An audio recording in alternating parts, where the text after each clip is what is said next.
we can't get enough. It is super fun. It's carefree. That's another side of me. Can't get enough. I'm not gonna say, I don't even know if it's another side of me. That's another side of my artistry, like that I feel like people might not recognize it much. Because my emotional stuff is so good, people might not understand or realize that I also can do that stuff very well. You know what I'm saying? The more commercial stuff, or just the fun, carefree raps. Every rap doesn't have to be about life and about, you know, some deeper meaning. Like, because life that wouldn't be realistic to make people think that I wake up every day and it's a problem on my mind, or like that I don't go to the club and I'm not interested in women and I'm not, you know, an alcoholic. I'm not an alcoholic, by the way. But, that, you know, that I don't drink or whatever the case is. Like, I would hate to not portray that side of myself. You know what I'm saying? So that's Can't Get Enough for you. It's just portraying that. Trey Songz was dope. He came through in the clutch for me. As soon as I did the song, I instantly knew that I wanted him on the hook. But the thing is, when I wrote the hook, I did it in a rap voice. It's not the singing that you hear. And when I called him, or when I asked him, matter of fact, in person, I asked him, could he do it in a rapper voice? You know what I'm saying? Because you know Trey Songz raps as well. I thought that might be cool. In retrospect, that was a terrible idea because it sounds much better with him, you know, with him singing it. But he came through for me, and I appreciate him for that. Funny story about In the Morning, it's super old. I did that in my bedroom.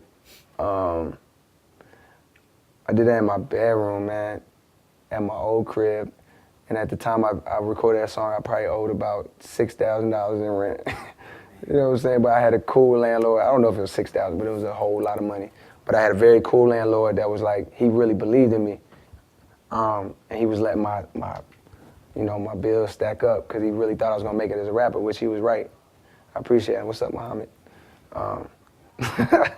But In the Morning, I recorded in that crib. And when I did it, I knew it was special. I really liked it. It wasn't my beat. It was a beat by these kids named Extra Flames. They go by LNX now, LNX Music. But I knew it was special. But at the time, we didn't really know about the business. I put out a little mixtape, and we put it on that.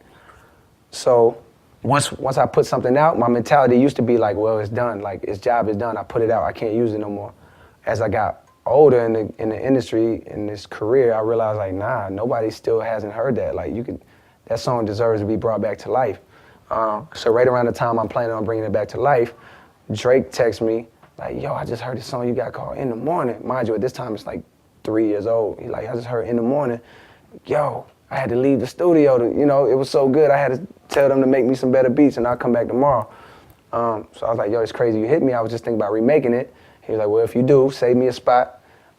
So I saved a spot. Of course, when I redid it, we put it out. It was so huge for me because it wasn't a radio hit, but somehow every show I go do in the States and even overseas, they know that. If they don't know one song, they know that record.